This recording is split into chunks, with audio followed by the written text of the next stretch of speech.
The wind was howling something fierce that night, a real teeth-chattering gale that made the old pines around my cabin groan like they were in pain. I'd been out here for years, but some nights, the woods just feel different.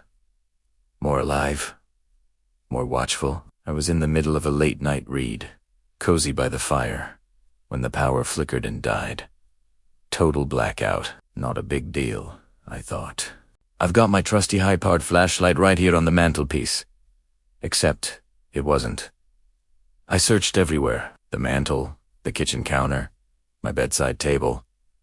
Nothing. It was a distinctive flashlight, a heavy-duty silver one my dad gave me.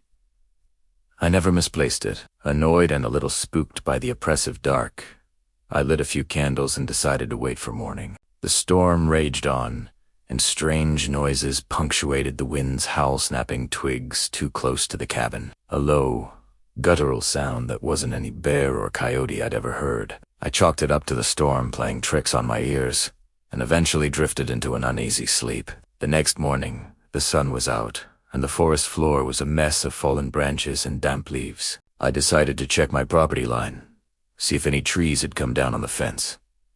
As I walked, I noticed something odd. Footprints. Not animal prints, I recognized. They were large, almost human-like, but broader and deeper. And next to them were smaller, identical prints, like a child's.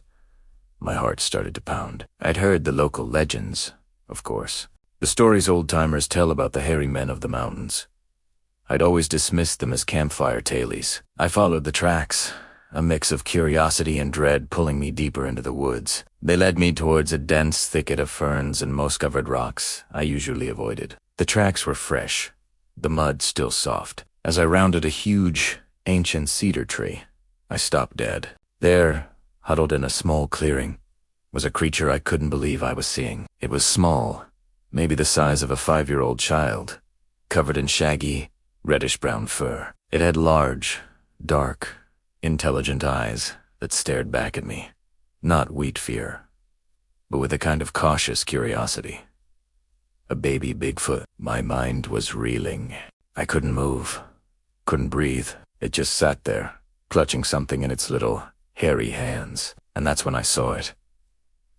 The glint of silver.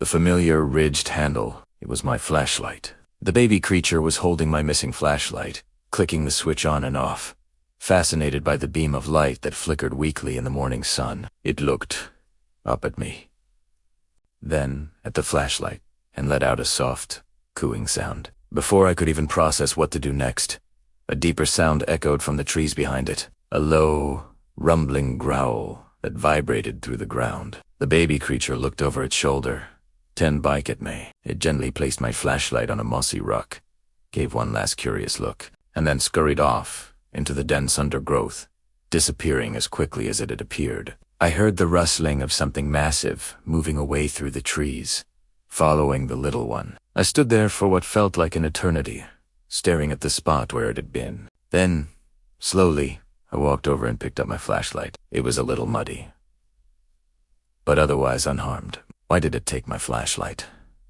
Was it just curious? A toy to play with in the dark of the storm. The larger tracks nearby suggested a parent was watching. Maybe the little one had wandered off during the storm, attracted by the light from my window before the power went out. Maybe it saw me drop it, or simply found it on the porch. The parent, seeing its child had my property, made sure it was returned. It was an offering of peace, a sign that they meant no harm. The more I thought about it, the more it made a strange kind of sense. The forest is their home. We're the visitors. They observe us, there for Morris. That little creature wasn't stealing. It was borrowing. It was a child, fascinated by a shiny, light-making toy. The parent's response, ensuring the flashlight was left for me to find, spoke volumes. It was an intelligent, deliberate act. It was a way of communicating, of saying, "We are here, but we mean you no harm. We respect your space." I walked back to my cabin, the flashlight feeling heavier in my hand than it ever had before. The woods didn't feel menacing anymore. They felt inhabited. I looked out at the vast expanse of trees, and I knew I wasn't alone. And strangely, I wasn't scared. I felt a profound sense of wonder. I had been given a glimpse into a world hidden from our own. A world of intelligent, elusive beings who live by their own code of conduct. That night, I didn't lock my door. I sat on my porch, looking up at the stars, and listened to the sounds of the forest. I heard the usual crickets and the distant call of an owl. But this time, I was listening for something else. A soft footfall, a low coo. A sign that my mysterious neighbors were nearby. I never saw them again, but sometimes, on a quiet night, I'll leave a small apple or a shiny pebble on the porch railing. Just a small gesture of friendship, a thank you for returning my flashlight, and a sign of respect for the hidden guardians of the woods. The world is full of mysteries, and I was lucky enough to stumble right into the middle of one. And you know what? It made my world a whole lot bigger. Thanks for watching. And don't forget to like and subscribe for more stories from the edge of the map. Stay curious.